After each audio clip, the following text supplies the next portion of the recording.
Hi, this is Leela Viss, and I'm really excited to be here with you today. I'm trying something new. I'm doing a Google Hangout, but I'm by myself.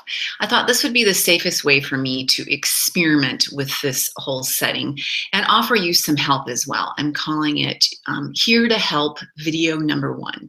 So bear with me as I try to help you understand, number 1, rhythm, make it count, but also help you understand how to use it. So it's most beneficial to you and your students. So the very first thing that I'm going to do is I want to share my iPad screen so you can see what I'm doing on the iPad. So give me a second and I'm going to screen share my iPad, and there it is. And I'm assuming that you will be able to see that soon, if not right now. So I want to just step you through what happens when you receive that PDF from my Piano Teacher Planning Center store. Thank you for stopping by and purchasing your copy. And most of you received it in your inbox in the mail.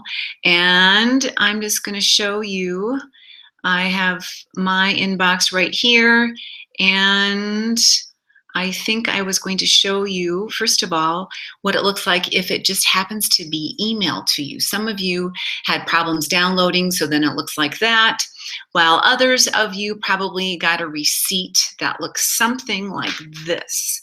And then there is where you're going to, excuse me, there is where you're going to find all of your downloads, and you can just tap on those.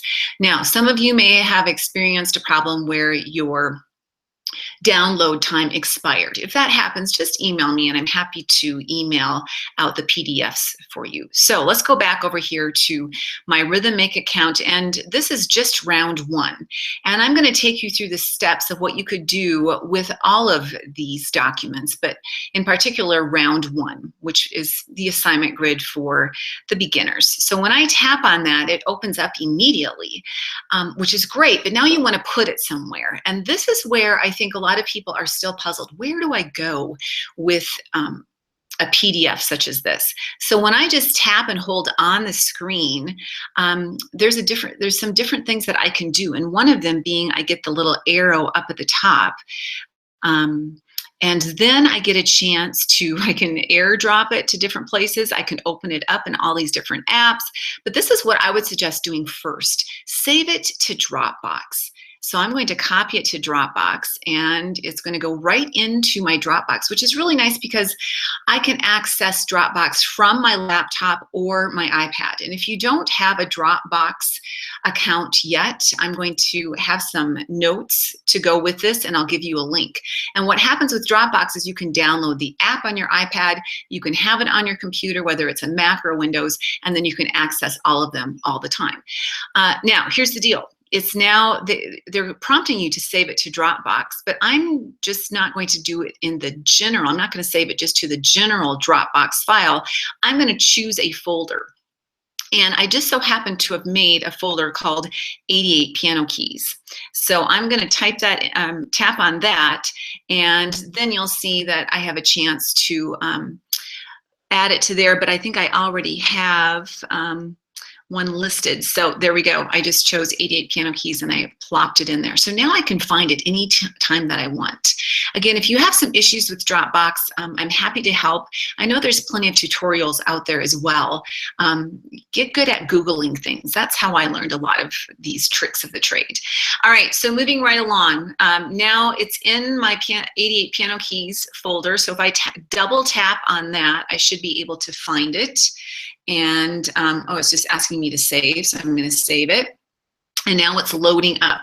And what I mean by double tap, some people were puzzled when I said that. You tap the screen 2 times kind of quickly in a row, and that will prompt you to, or the iPad, to do something for you.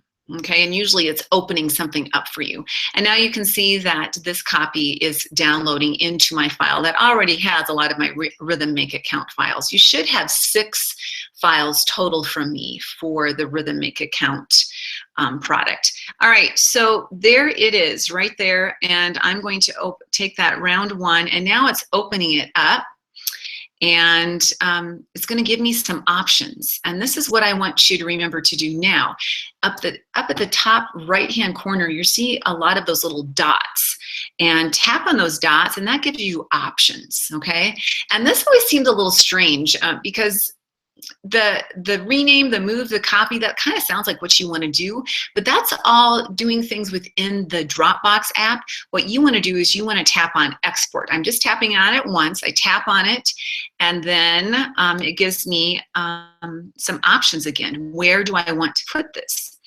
And this is where you want to use Notability. Okay, so I'm going to tap on Notability, and now it is sent to Notability. And I tap OK.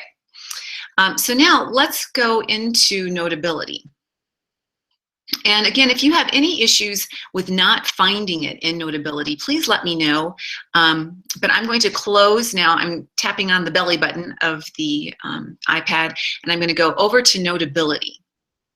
And this is where, see, they just asked me, do I want to create a note in there? And there it is.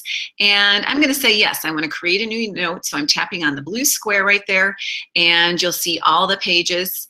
And I'm going to tap import. Although at the bottom here, it says that I'm going to be putting it in the Anderson folder. So I'm going to go back a minute, because you can add it to another note, but make sure you connect to a create note and then import. Because what happens is sometimes it's hard to find where it's actually put. And see how mine says imported to Anderson? I really didn't want to do that, but I'll show you different ways to move these documents around. So I'm going to tap on done. All right, so now what you're seeing right here is how my iPad is organized right now. And this is where a lot of people get confused as well. So I want to show you what you want to do right away in your Notability app, and that is to tap on the plus sign right there, and then you get prompted to create a subject or create a divider. This is where things get a little confusing. I want you to create a divider first, and I want that divider, I'm going to call it Friday, because I don't have a Friday divider right now. And that's going to help me know where to place all of my students' assignments. So anybody who comes on Friday, that's where I'm going to place their assignment. Now, before we mess with any of the assignments, I want to do the next thing, and I'm going to tap on the plus sign again up at the top, and now I'm going to create a subject, okay? And this now is going to be a student's name. It could even be your family name, just a last name, whatever you prefer. It could be an individual student, or it could be a family name. So I'm just going to call this student how about Lynn, short for my sister Laura Lynn. So this is Lynn's file from now on, okay? And I'm going to press done, but here's the deal. A lot of times it's hard to find, or it's not in the place that you want it to.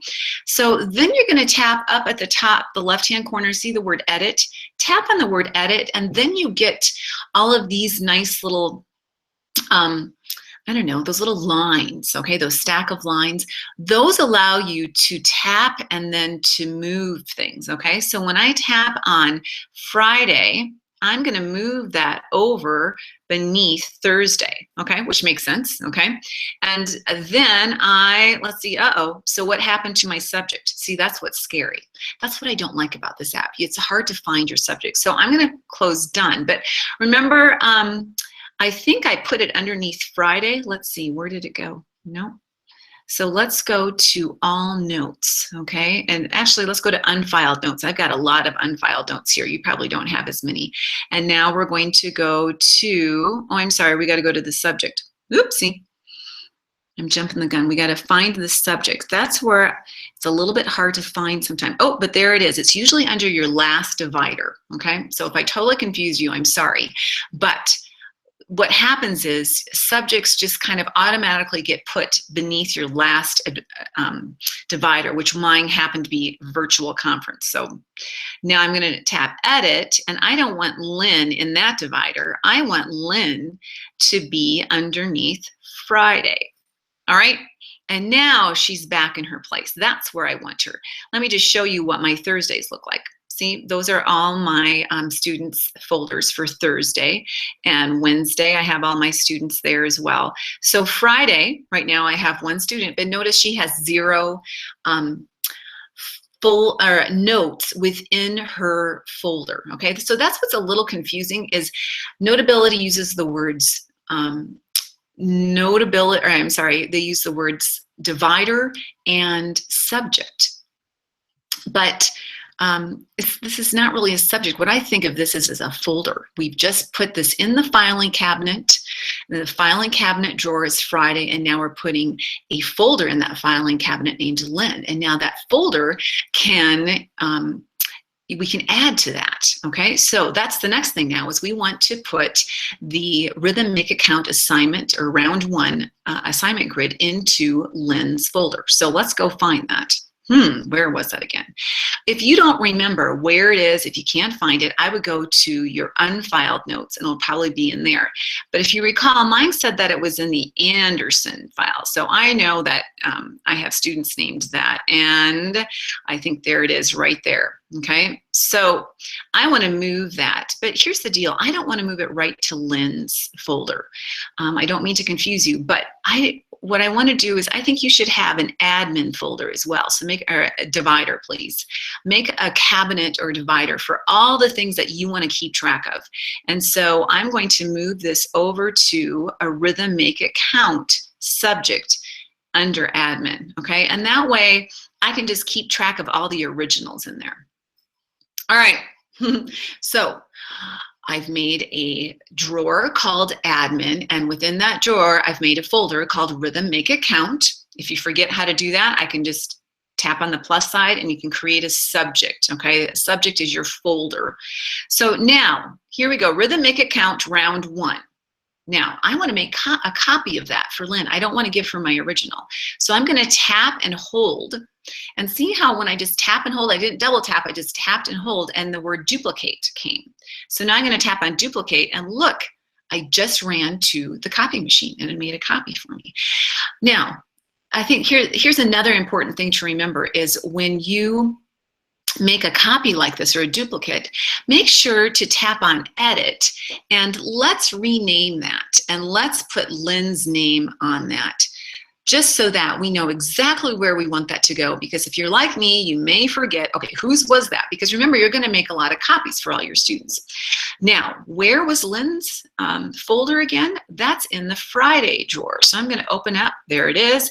All right, so now look what I'm going to do. Oops, I don't want that one. I want this one right here. I'm going to tap and hold. When I tap and hold that, and I can start moving things and I can put it right into Lynn's folder. Okay, so now let's go to Lynn's. Oh, there it is. It's in Lynn's folder right now. All right, and there we go. The assignment sheet is now in there. It's all set for Lynn to follow. So let me show you a couple of things that you'll want to do and know about this.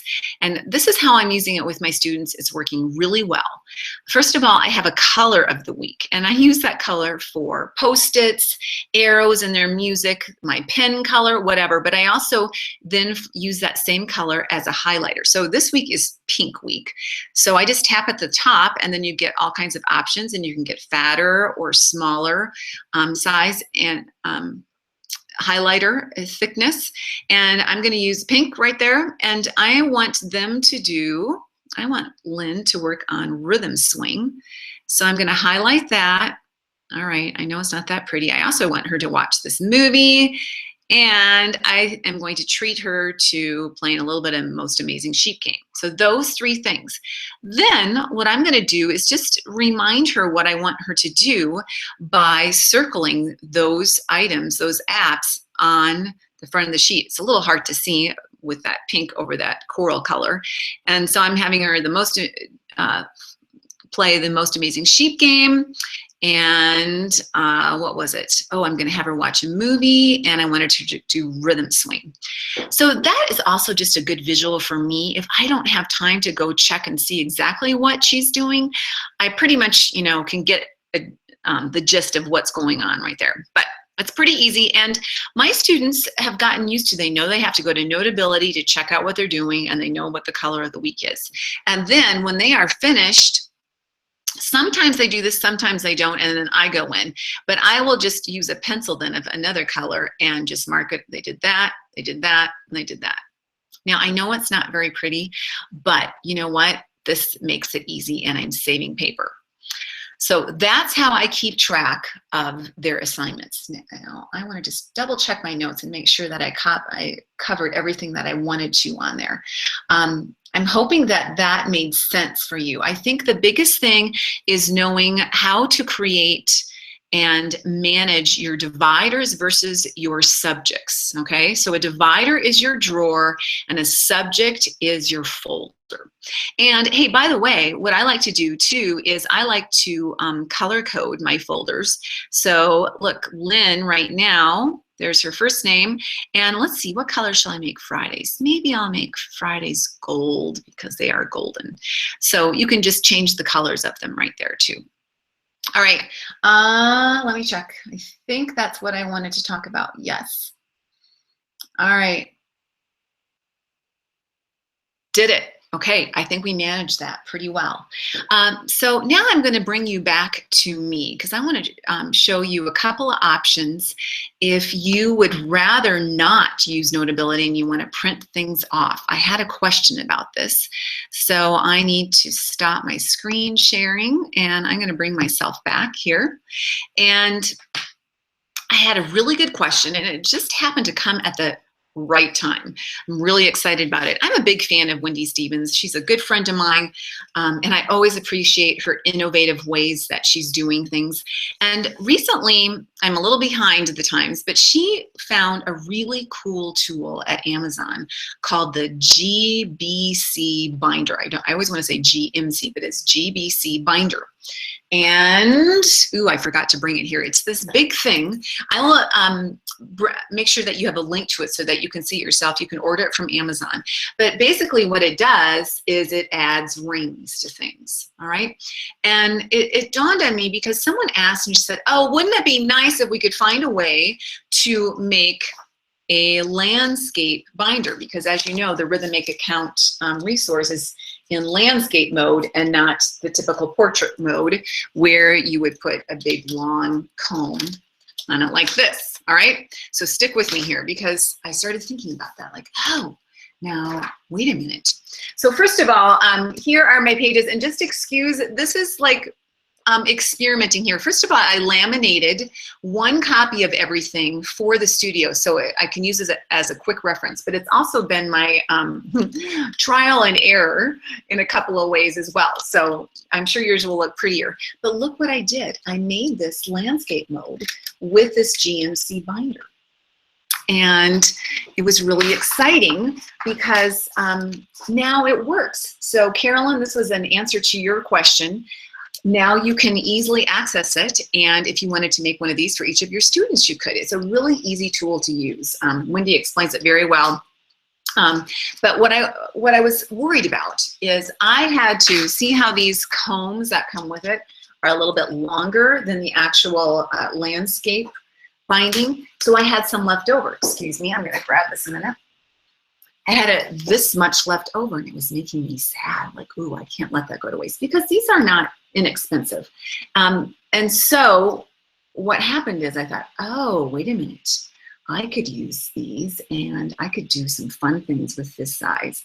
And I made an index card little booklet. Now there's nothing in here, but I have a really exciting thing that I'm going to add. I think I'm also going to do this with a whole bunch of my flashcards that I have hanging around in the studio that are running wild and loose all the time. So I'm really excited about this. But here's what I'm excited about the most is Bradley Sowash and I are going to be having a rhythm webinar. Yes, I know this is all about rhythm, but I'm just talking about apps here. In the rhythm webinar, you're going to be seeing me talk a whole bunch about my off-bench activities that I use to help students understand rhythm. And oh man, I came up with some ideas that are working really well in my studio, and I'm really excited about them. But what I want to do with this right here is going to be a tool that I know I will look at just about every day of my teaching. So I think you're going to really like it as well. So I think you might want to sign up for a webinar, because this will be not this booklet, but what you're going to put in the booklet will be a freebie that I think you'll really appreciate. So there's an option if you want to make a landscape booklet of Rhythm Make It Count. You can do so with the GBC Binder. All right, moving right along. Oh, some people were asking me about my frogs. All right, so this is my all-time favorite frog, and some students a long time ago helped me name him Croaker, okay? And Croaker has beautiful croaks. Isn't that pretty? It's very nice. And I just kind of set the rule in my studio. Okay, Croaker is only going to croak quarter notes. Because I wanted students to just experience a really nice feeling of a steady beat. And then I will play different things on the piano, and they continue to keep that steady beat. There's something about that action that I think they need to feel. Now, the problem is, this one is beautiful, but it is big. And so my little people, they have a hard time holding it, and they've got small little hands. So I thought, you know what, I should have gotten a little bit smaller ones. So I happened to be in all places at Palm Springs, California. And I was on a hike, and there was this little souvenir shop, and they had little frogs. So I bought some other little frogs. Now, ooh, doesn't he sound nice? Now, I noticed this guy was made in China. I think my bigger guy was a little bit nicer. I found him in Estes Park. I think he was a little bit nicer, but I think he sounds good yet. So this guy right now does 8th notes. Like that. Pretty, it sounds just like a frog. In fact, they get really loud. And then, ooh, this guy, he was there too. Oh, he's so cute. So he does the 16th notes. I really don't think either of these two are as high a quality as my bigger one, but they sound great. And now I am really kicking myself, because look, I have a daddy, I have an older brother, and a little sister, but I did not buy the mom. And I'm just kicking myself because there was a mom there too. I should have gotten the mom. I don't know what I was thinking. And you can do whatever you want to with these in your studio, but they're just something nice about them. The sound of them, the feel of them, students really enjoy them. But there was some questions about the quality of the frog. So I just wanted to make that clear, that I think, you know, you can't go wrong. Oh, and by the way, just in case you need a house for yours, I had my mom make a big lily pad for Croaker, and now they all share the lily pad together. She's a quilter, and she had fun quick making me a lily pad. So that's where they rest in my studio. All right, now, some other things I want to cover. Rhythm Lab is one of the most important apps, I think, for Rhythm Make It Count. I really like this app, and there's a really new, exciting thing going on with this app. And I'm not going to talk about it today, because I want to get all the information correct through the developer named John, and he's been fantastic. In fact, that's one of the things I need to talk about today. Is in the round 1 assignment, I said something about a customized exercise in Rhythm Lab, and I thought you were going to be able to open that up and use it, and I know it's not working.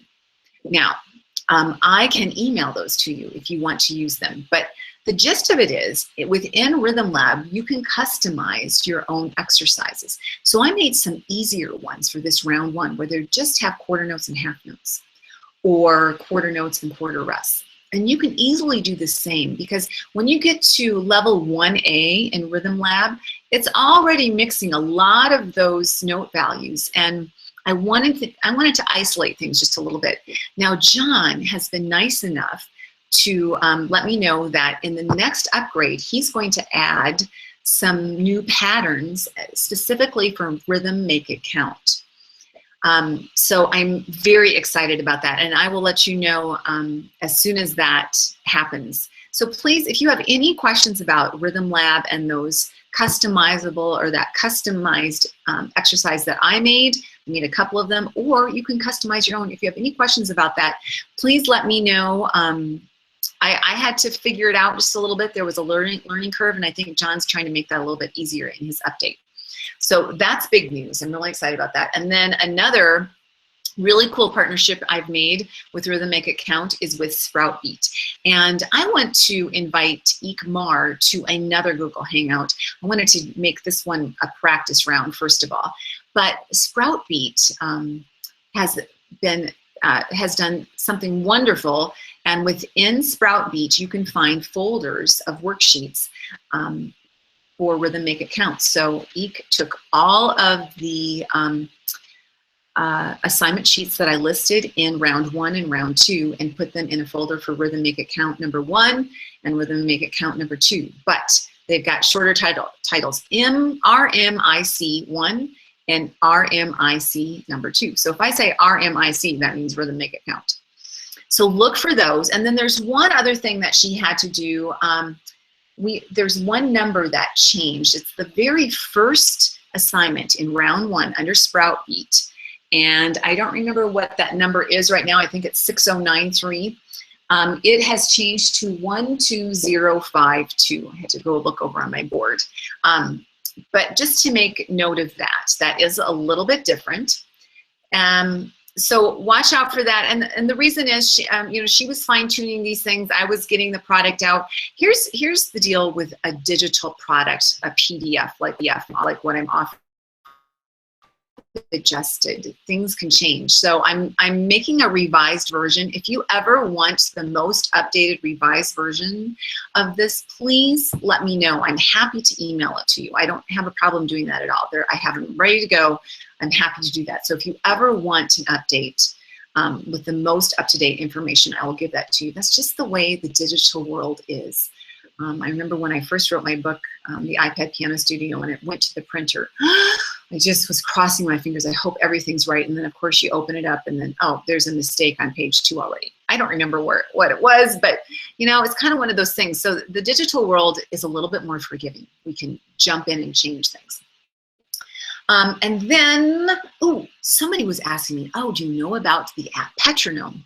Which I love the app Petronome. It's just a fabulous app, and I'm sorry for those who don't have it, but the deal is it's no longer available and it's not being supported. The gist of it is, it's kind of like this idea of an animal who croaks a steady beat. It's a metronome, and the student can choose a frog, a fish, an owl, a dog, a cat, and they bark or they meow to the beat, and you can change it up and down. It's just hilarious, and it's the best app I've ever known to help just little kiddos start aligning themselves to that metronome beat, because that is, that's a challenge for a lot of kids. So I'm really sad, but that one I did not include in this resource because it's just not readily available anymore. So those of you who have it, I hope you can keep using it. And then one more thing, and then I will be done. And that is coming up on September 25, Bradley Sowash and I, we partner together in something called 88 Creative Keys. And the gist of that partnership is building creative skills, either for teachers and for their students. And we are going to be offering another one of our webinars. They've been very popular. Our next one is coming up Monday, September 25, and it's called Lock in Rhythm Skills and Unlock Creativity. And over again, Bradley talks about the importance of being able to keep a steady beat, knowing where you are in the measure, and being able to create within rhythms. And I just noticed that, I think it would be a good review for my students, and even for us as players ourselves. It wouldn't hurt for us to build up our rhythm skills. And rhythm reading is tricky. I notice I help a lot of people with rhythm reading. And I can only claim that because I've done enough reading now from sight reading and playing and accompanying that I feel like I'm a pretty capable sight reader, but also I understand rhythmic notation. But I think it's a mysterious language. It's much harder than reading from the Grandstaff. So please join us September 25. Here's the deal. If you can't join us, the video will be available afterwards and you can watch it anytime. There won't be an expiration. All right, so I hope I covered most everybody's questions so far, because if you remember, in my last newsletter I said, help, let me know. I want to help you. So you need to help me by giving me questions. So I think I covered most of them. Somebody was asking me about scheduling. I know, the off-bench schedule. How do I get 2 kids to come at one time? And that's a really good question. I don't know if you are like me, but I would say the month of August, I'm just kind of closing my eyes and crossing my fingers and just praying that it gets over with fast, because I know I have to get the schedule done.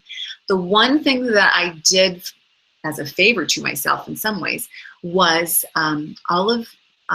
because I had such a busy summer, I really didn't add any new students during the summer.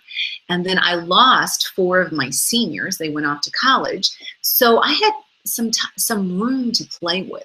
So when I started my fall schedule, I locked everybody in who I presently had as students first into the schedule. Then I went to my wait list and said, here, these are the times I have. Let me know if any of them fit. And it actually took a lot of the pressure off. It was a really nice way of doing it. Now, the only problem with that is that, you know, it's nice to gain some new students during the summer, because that's when you can really use the income. But I must say that made my fall a lot easier by just kind of holding back and adding new students until the fall session came. And then, yes, some of my students match up in levels and ages when they come 2 at a time, and some of them do not. I really try and work, if I can, to make them match up in age and level. That doesn't always happen. And then a lot of them are siblings. And yes, I am teaching 3 siblings for an hour, and I do kind of a 20-20-20 segment with each of them. And that's worked out quite well. I'm happy with that, because some of the things we do all together as a group, and then we break out into and do different things at different stations. All right, I think that is all for right now. I'm hoping that this broadcast works, and I'm hoping that you may find it helpful. And I will do another one when I get a nice round of questions from you again. So thanks again for joining me, and take care and make that rhythm count.